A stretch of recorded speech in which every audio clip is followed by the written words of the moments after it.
ciidanka waxaan farayaa oo jananka u sheegaya oo ugu sarreeya ciidamada oo hogaaminaya muddadaasi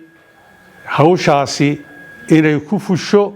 oo laga bilaabo saacadaasi jananku amar buu qabaa ciddii ka hor timaada ee fulin weyda ee qaadan weyda talada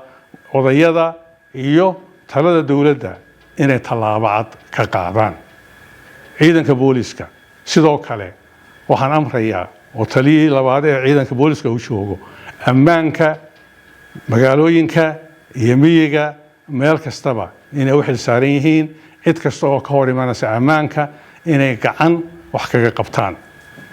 waxaan leenahay amarkaasi ha fulo waanu fulayaa waxaan leenahay dadka reer Somaliland gaar ahaan gobolada awdal iyo selal dadka ku nooli inay awaamirta qaataan nabadana la xidho oo ay xidhanto muddada wax ka dambeeyana amar baa soo bixi doona kale markii muddadaasi dhammaato haddii la yidhaaho waanu shaacin doonaa laakiin maanta waxaanu cadaynaynaa oo dadweynaha Somaliland gaar ahaan gobolada selal iyo awdal u sheegaynaa nabadii inay xidhantay codsaad uga dhawaaq oqaasha iyo salaadiintuba waxaan leenahay hala fuliyo muddadaasi oo yayna dhaafin ciidamaduna hadday militariga yihiin iyo hadday booliska yihiin iyo cid kastabana waxaan faranaa in gacan laga geysto amaradaas siday u fulaan aad iyo aad baad mahadsantihiin